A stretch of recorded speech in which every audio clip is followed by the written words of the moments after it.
To introduce our guest speaker, I may call on in Mr. Jim Raymond Chen, Master Teacher 2 of Escalante Central Elementary School, to be followed by the inspirational message of our guest speaker. Education in the midst of a pandemic brought about a myriad of challenges. Teachers and school officials were somewhat thrust to the unknown, more so to each Filipino family who decided to enroll their children.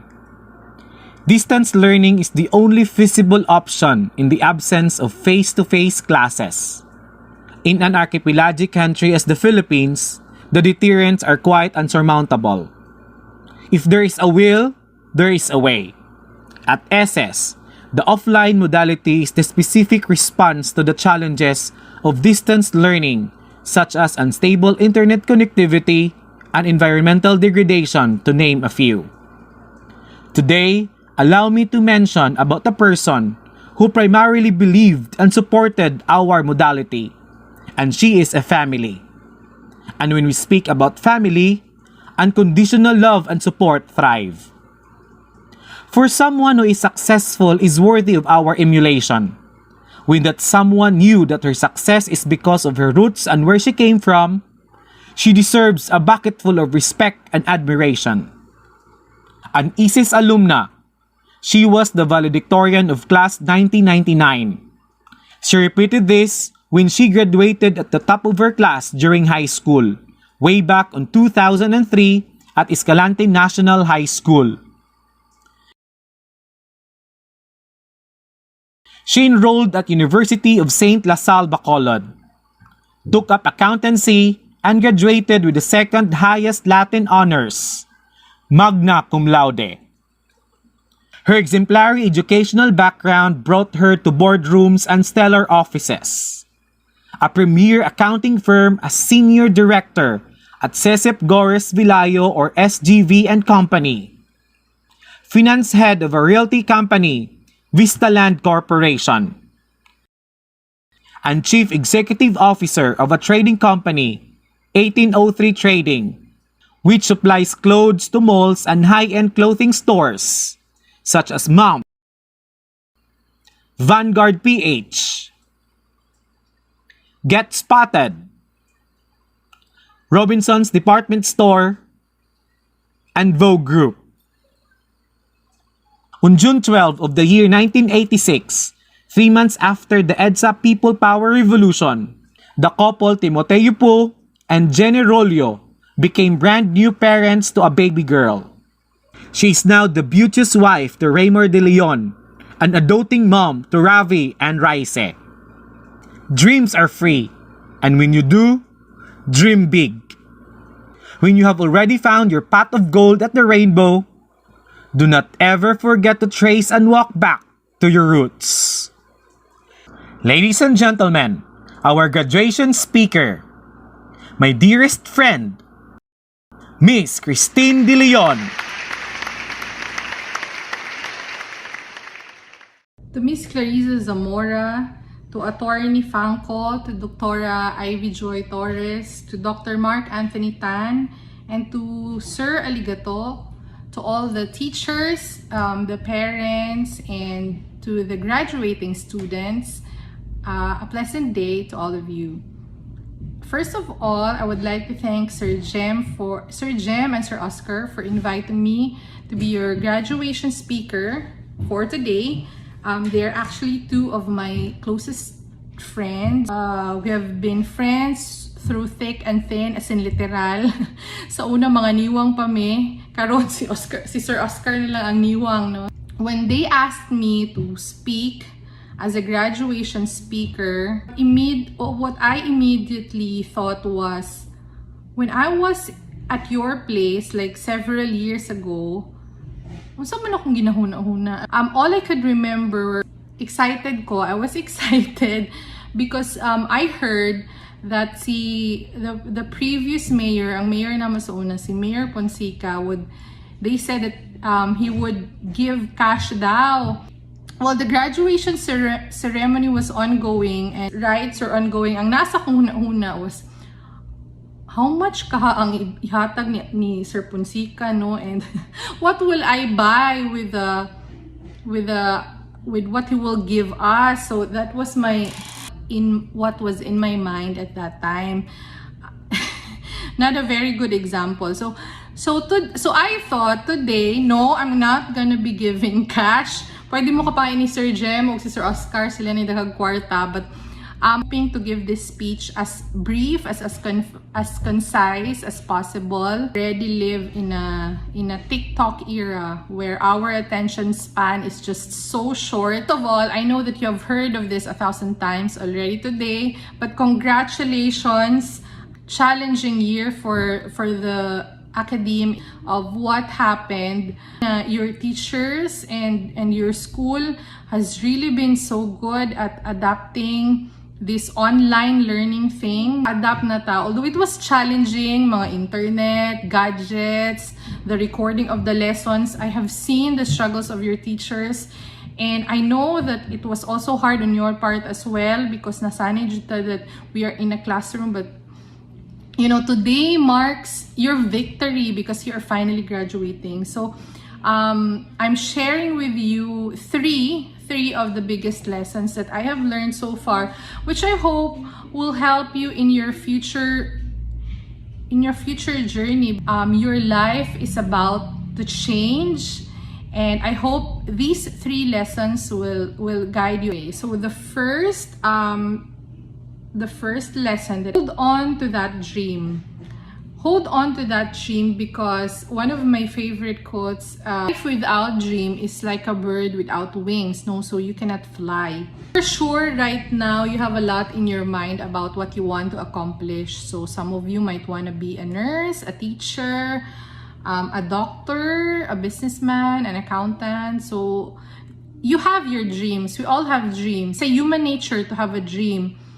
But then, life hits us. Many challenges. There will be many roadblocks. For some of you, your parents might say na, anak, undang sa ata kay, wala ko'y inugpapliti ninyo ba? Wala ko'y kwarta. Wala ko'y inugpabalon. So, undang sa ata, tabang sa kanakog obra. You know, that's fine because that's reality. But what I want to emphasize with you is, sige, undang kag 1 year, 2 years, but if there is an opportunity to go back to school and fulfill your dream again, do it. You should not give up. No matter how long and how far it takes for you to reach your dream, that's fine. Accept it.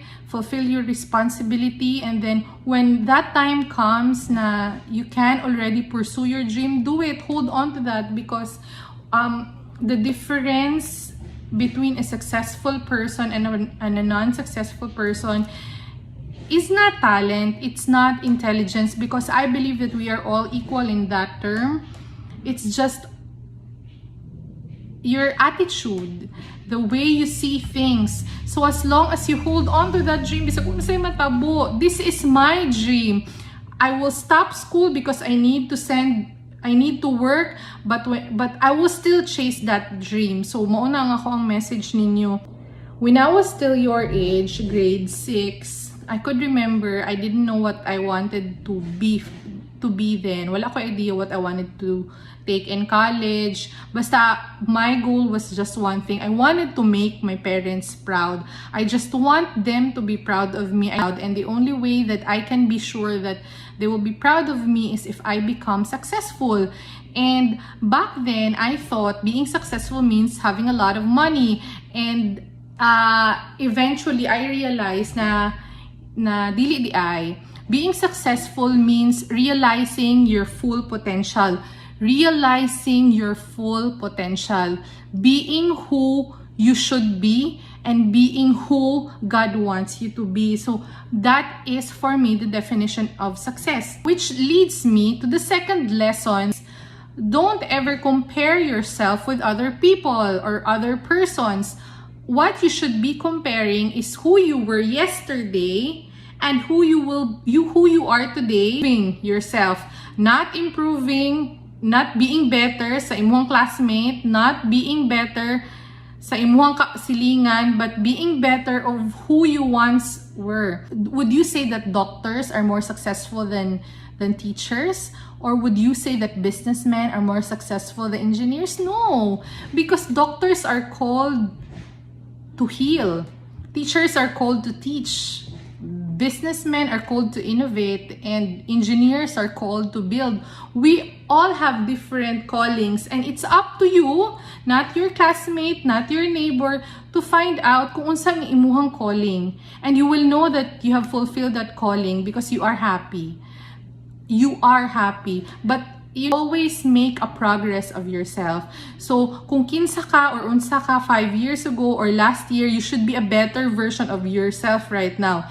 And lastly, you should put God in the center of everything. When I entered the corporate world here in Manila, lisod, it was so hard. We were working from 7 in the morning up to 2 to 3 in the morning because I was working then in an audit company. So we really have a lot of things to do. We have a lot of clients to serve. So the work was just so intense. And you know what? The boarding house or the dorm that I chose, I didn't intend it na nasa gilid niya was a church. And every day before I go to the office, I would visit the church and I would pray there. But I did not pray for an easy work. No, that was not my prayer. My prayer was for me to have strength and determination to do and to face whatever work or challenges life will throw at me.